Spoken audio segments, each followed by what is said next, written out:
Welcome to the Consulting Leaders Podcast, where we talk about the business of consulting. Whether you're looking to grow your practice or learn from the stories of leaders in consulting, you're in the right place. I'm your host, Guillaume Jouvencel, ex-PwC and co-founder of GHA Marketing. Join me as I interview the best consultants in their niche. Let's get on with the show.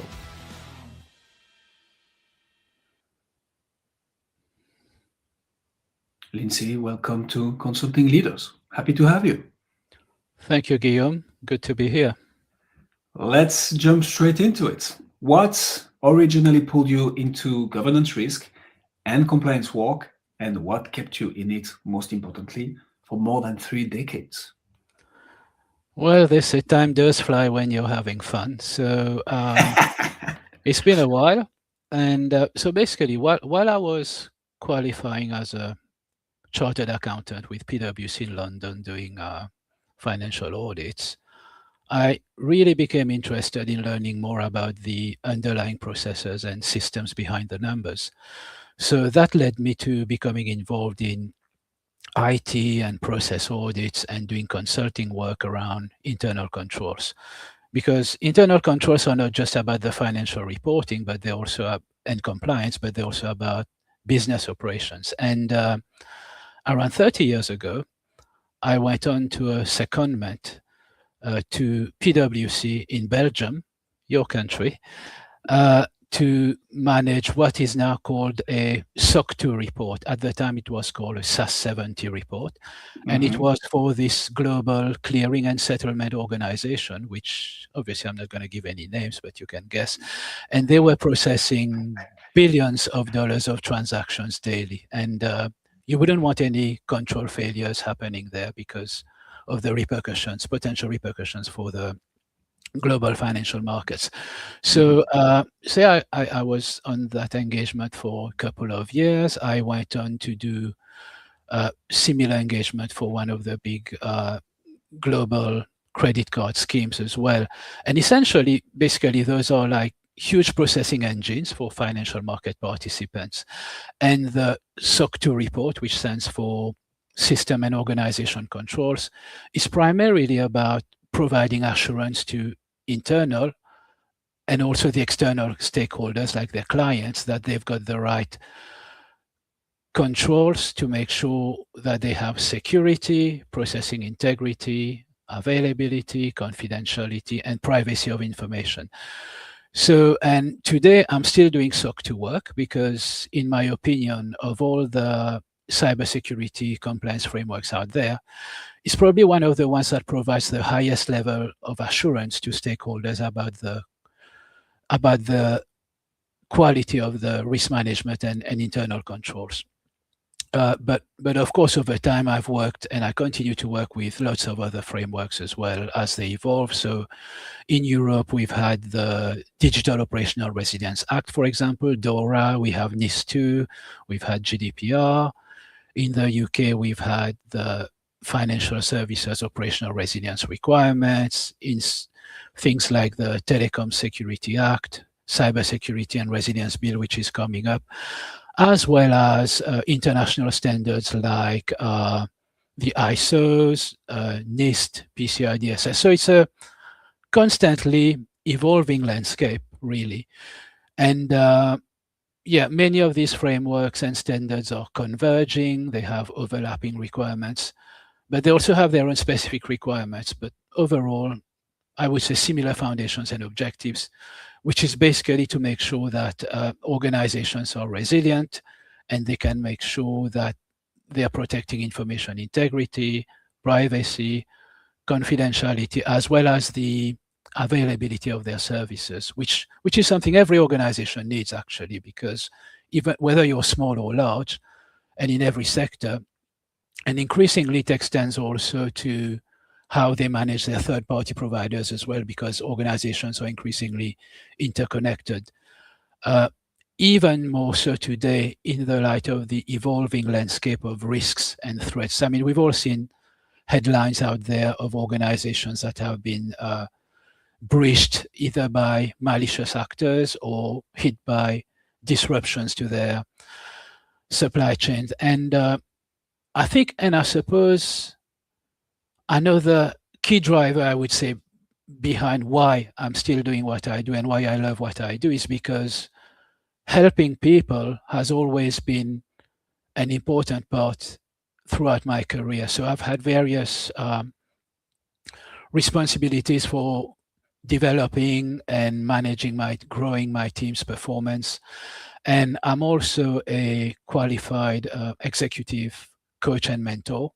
So this further explains why I've embraced this career in consulting, because ultimately consulting is about helping people achieve their objectives, whether those are corporate objectives, personal objectives, or, as is usually the case on most projects, it's a mix of those two, because you're doing it for the client, but you're also doing it for the person leading the project and the person sponsoring the project and helping them achieve their objectives as well. So it's not about scaremongering or pushing solutions down people's throats, but ultimately it's about helping them achieve a desired outcome. So I guess that's pretty much sums up why, after all these years, I'm still in the GRC advisory space and enjoying it. We all have our own definition of fun. Let's call it like this. I've been in compliance and risk myself. That's why I'm saying this. But yeah, time flies when you're having fun, and sounds like you're having lots of fun, Lindsey. So just a small correction. I'm not from Belgium, but I indeed worked at PwC there with a team that's you know very, very well, Lindsey. Tell us a bit more about right now. What would you say is the number one problem that you help your clients solve? What's that one clear benefit and outcome that you help them achieve with the problem you solve for them and or with them? Okay, so I work with Xcina. So Xcina is the consulting arm of an organizational resilience group called the Shearwater Group PLC. So our focus is on enhancing resilience. So what do I mean by that? In simple terms, resilience is about making sure that an organization is able to continue meeting its service commitments to its customers in the face of risks, threats, other disruptions when these materialize. So this can range from an internal error to a malicious attack. So, and the key driver behind this requirement for operational resilience is what's happening in the market. So the market evolution, what's happening in the threat landscape as well. So because cybercrime is big business, today you have a wide and diverse ecosystem of what I would call cyber mercenaries. They're getting increasingly sophisticated and they have an increased range of targets. You have state-sponsored actors, increasingly sophisticated social engineering, and you've also got sector-specific trends, for example, attacks on healthcare providers, on payment systems. So vulnerabilities and exposures are increasing year on year. Organizations are relying more and more on third parties and on their supply chains, and those are being targeted by the threat actors as well.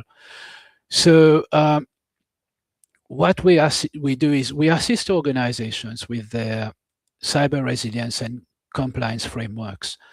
And the fundamental reason for that is to help them strengthen their defense posture against this evolving threat landscape. Not just because the regulators or because the standards say they have to do it, because we know regulatory requirements and standards tend to lag behind the bad actors. So the primary reason is to help them basically strengthen their defense posture against the threats which are out there. And those various compliance frameworks, what they are at the end of the day, frameworks and standards, they are just I would say, a convenient way to structure and organize your controls. And those controls, they're your response to the risks and the threats to resilience that you are facing. So we are really trying to make sure your responses, your controls are adequate to keep your organization secure and resilient within its risk appetite. And the way we do that at Xcina is we assist the clients with risk management by either implementing those frameworks or providing independent assurance around these frameworks. And that can go from doing a gap assessment. So we could go in and say, okay, if you've implemented DORA, let's do a gap assessment against that to see how well you're doing and to see what remediation you need. Or we can go in right from the beginning and help our customers through the whole implementation process. And as I mentioned, there are quite many of these frameworks. You can have very industry-specific ones like DORA in European financial services, and you've got similar regulations in the US and in Asia. Other industry-specific ones, for example, in telecoms in the UK, there's one called the Telecom Security Act. But you also got cross-sector frameworks, ISO standards like ISO 27001 for information security, or ISO 22301 for business continuity and resilience. And the latest one we are seeing a lot of demand increasing on at the moment is ISO 42001 on artificial intelligence management systems. So, and ultimately, it's about designing, implementing, and providing assurance around these control frameworks, which basically represent your organization's response to the risks that it's facing. And it's not a one-size-fits-all. Ultimately, we have to make sure that your response, so what you have implemented in terms of these frameworks, is appropriate for the risk appetite of your organization. So in a nutshell, that's what we do. So I think that's pretty clear on the landscape and like the length and the width of services that you offer. Let's tweak a bit the scenario here, Lindsey. This is very technical. This is very detailed. This is very and I suspect it's going to require a tailored approach for each client that you help. Hence the gap analysis and then the project that are tailored to your clients.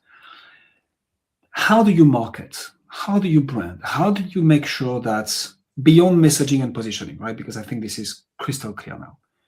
How do you get in front of the right people, of the right decision maker, with the right level of authority and trust, so that you can move from, hey, this is the problem, this is the current, regulatory landscape and so on, to a call, a second call, an SOW, a letter of engagement, we rock and roll. Like, how do you market? How do you brand? How do you sign clients? So I think there are probably a couple of parts to this question. One, I guess, is who are our ideal clients? What are the organizations that we're targeting, and who's driving the decision within those clients? That's probably an important aspect. And I think the second aspect is, how do we actually identify those targets, and then how do they know about us? How do we reach them? And then once we are engaged, how do we actually get to the point where they hopefully say, yes, we want to work with you guys? So I think there's a couple of aspects I'd like to cover there. So in terms of ideal customers, if you want ideal customer profile, or who are our primary targets. So, well, it's true that we work with organizations of different sizes, maturities, and sectors. So we work with local not-for-profit. We work with technology startups, but we also work with global regulated firms, which allows us to be, if you want, pragmatic and proportionate in our advice, and to flex the approach depending on the type of organization. Having said this, our primary focus is the middle market. So somewhere in between the extremes, not too large, not too small. I would say typically a revenue size of between 10 million and 500 million, whether you're looking at dollars, euros, or pounds. Headcount between 50 and 500. And these can be innovative organizations with strong research and development and capital spending. Some of them serve specific markets. They can have an international reach as well. Importantly, it has to be organizations that take risk management, compliance and resilience seriously and see it as a lever for growth and value, and they want to do things properly as opposed to just ticking a box.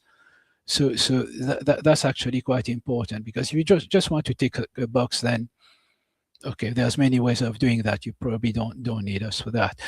So, and also we work with organizations that don't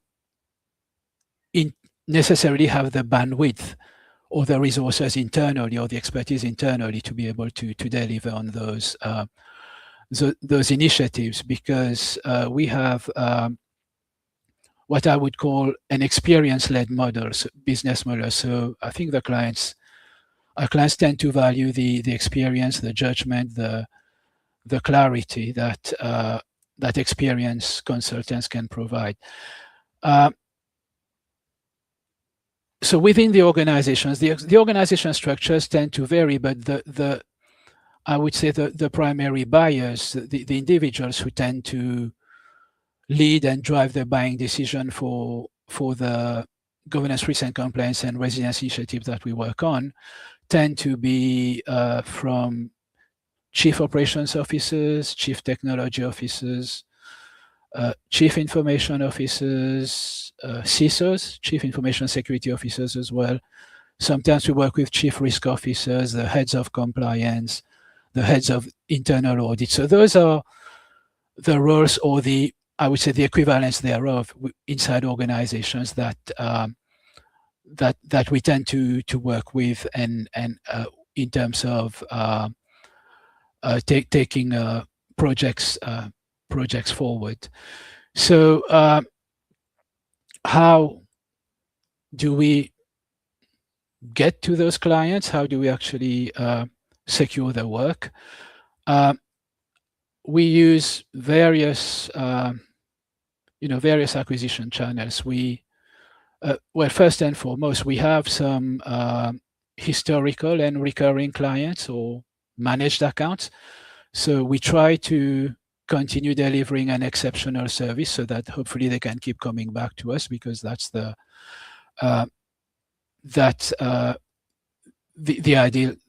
ideal profile for us, I would say. But we also try to broaden. Once we are working with a client, we try to broaden the portfolio of services that we are providing to them, and try and evolve from doing a one-off compliance project, for example, to more recurring and multiple projects. So we also leverage our own network that's growing. We use referrals and recommendations from existing clients, also from our sister companies and channel partners. The buyers of our services, they tend to take us with them when they move organizations as well, which is a good thing. In addition to that, we try other channels as well. We push content through LinkedIn and through our website, using blogs, webinars, speaking engagements, surveys. So for example, right now we have a cyber resilience survey underway. So anyone who wants to take part can, or anyone who's interested about more information can ping me about it. So it's a bit of all of the above, I would say. So it's not like one particular channel, but we try and use the whole range of channels, and I would say it's not always obvious to demonstrate the return on investment on one particular acquisition channel, or a direct correlation saying, okay, if we do this event, if we do this, we're going to win this much amount of work. So that's a constant discussion we have internally. It's not always obvious, but you have to. Sometimes you just have to keep the faith. But yeah, so it's multiple channels, and I think building trust with those ultimate decision makers that are going to trust us for their projects, it does take a lot of time, and I think consistency is key. So I mean, I'm not going to sit here and pretend that we've cracked it. We are champions at this, and it all works. We've got the magical recipe, because it is an ongoing battle in terms of the acquisition, because as all consultants, we get pulled in all directions, and client work and meetings always take priority. So we're always focusing on the here and the now, but at the same time, we have to work on acquisition, acquiring new clients, new projects. So I like that the first thing you went into, Lindsey, was being crystal clear on who is it you're targeting. And then from within that target, who are the decision makers? I think that's a mistake that a lot of high-level B2B coaches and consultants are still making, of wanting to service too broad, whereas the money, the riches are actually in the niches, and being crystal clear on who you're after, who you help, and who you get the best results for is key to develop a business, because then you can come up with the right tailored content strategy, like you do on LinkedIn and websites, speaking engagements, and so on.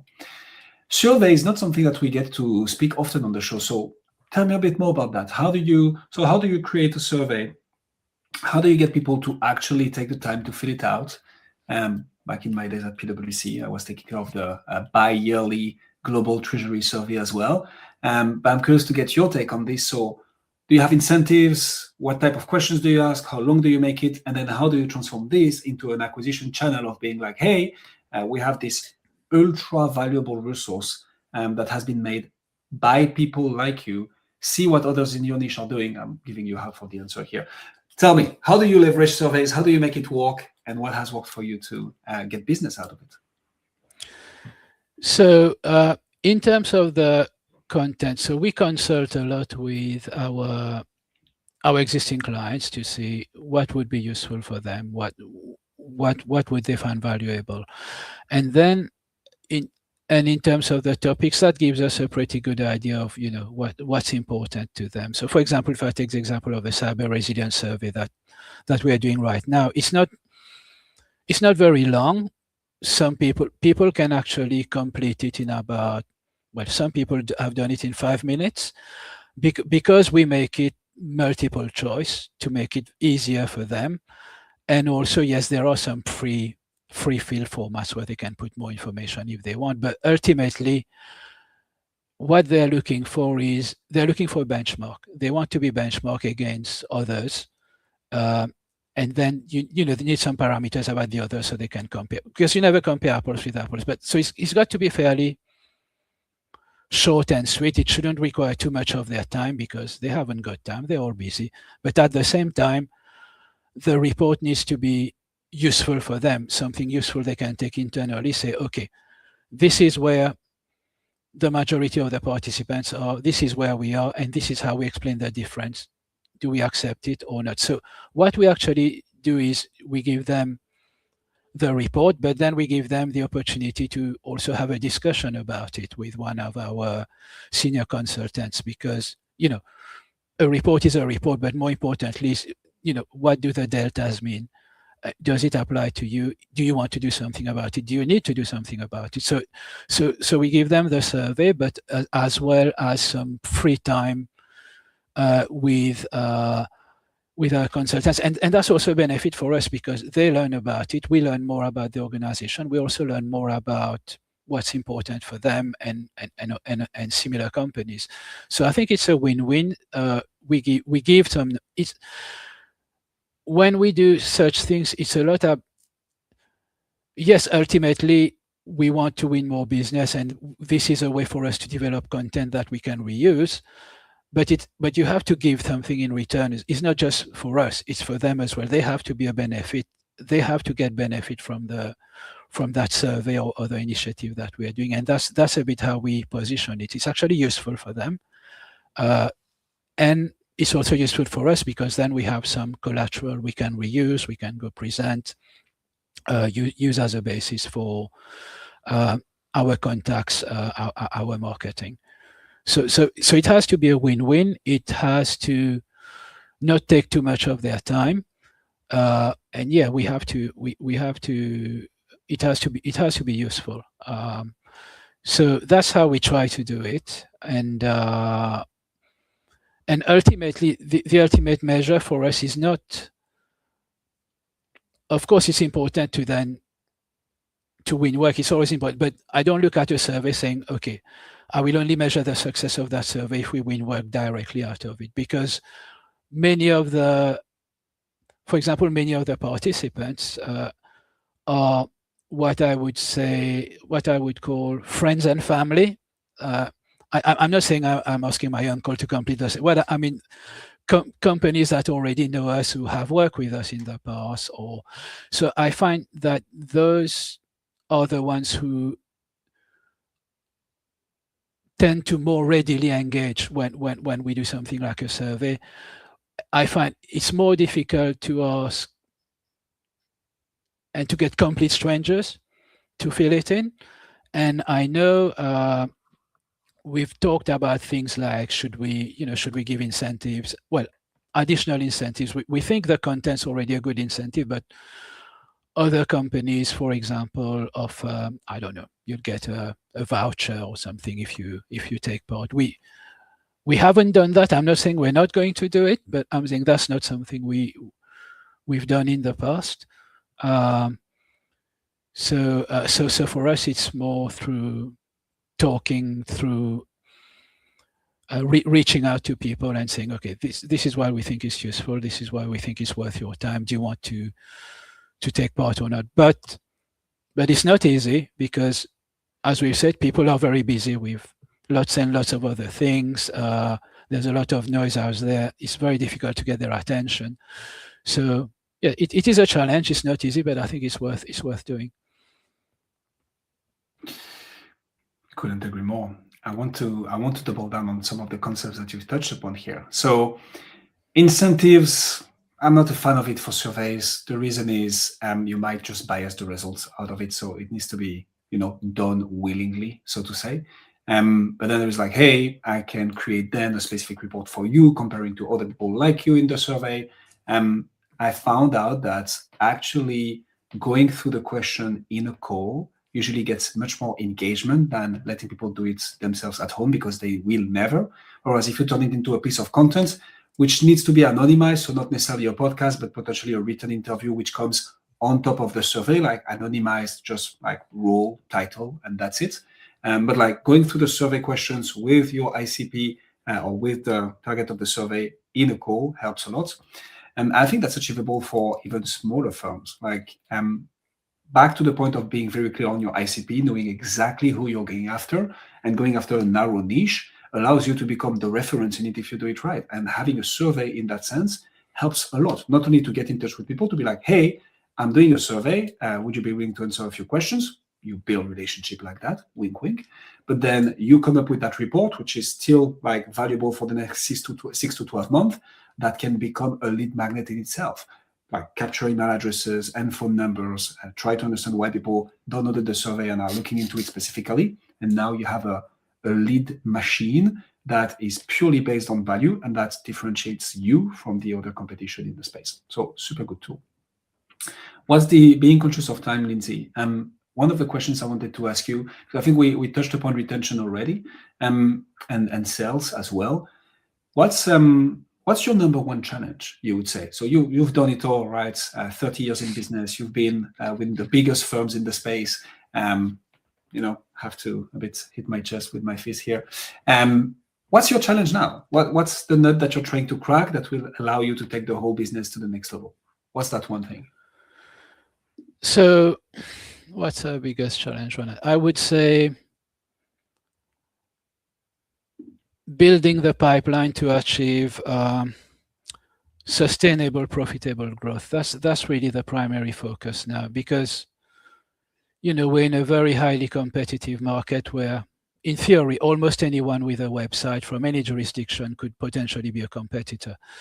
And a lot of our work is project-based. It's non-recurring in nature, which means you have to start almost every year with a clean slate. So, and you need to find more engagements that you had the last year. So but so growth is important, but we don't necessarily aspire to be the biggest. I've been Big five. Previously. I've been in the race of maximizing revenue growth earlier in my career, and then sometimes it can lead you to a different direction from what you had envisioned. So I mean, quality is very, very important to us. So our ambition right now is to be the most trusted provider in our addressable market for our fields of specialization. And stagnation is not an option, but it's got to be sustainable, profitable growth. So again, I like this a lot, so I'm gonna double down on it. I think 8 guests out of 10, when I ask this question, say growth. How? We don't know. What steps they have taken, we don't know. One of the things that I like about what you say, Lindsey, is sustainable growth. And I think B2B coaches and consultants, it's all or nothing, I feel. And when we do it all, then we forget that we also need to deliver, that we also need to keep the quality of our work really, really, really high. And so putting in place systems that allow you to get consistent lead flow, whilst making it sustainable and scaling the right way that is not going to burn out your team is key. So I like that. I like that challenge. It's a beautiful challenge, and I wish you to solve it, because that means a very thriving business. Lindsey, if people want to find out more about you, see what you do, where should they go? So there's our website and our LinkedIn page. So our website is xcinaconsulting.com. There's also my LinkedIn page. Feel free to connect directly with me. And Xcina also has a LinkedIn page. We'll put all the links in the description. What I can say for sure is that you've gained at least one connection on LinkedIn out of this interview. We were connected before, but that's thanks to the podcast. Thank you so much for coming on Consulting Leaders, Lindsey. Thank you so much for having me, Guillaume. Thanks for joining us on this episode of the Consulting Leaders Podcast. We hope you learned valuable lessons on how to grow your practice and take your business to the next level. Make sure to subscribe and leave us a review wherever you're listening to this show so you never miss an episode. To apply and be a guest on the show, click the link in the description. See you next time.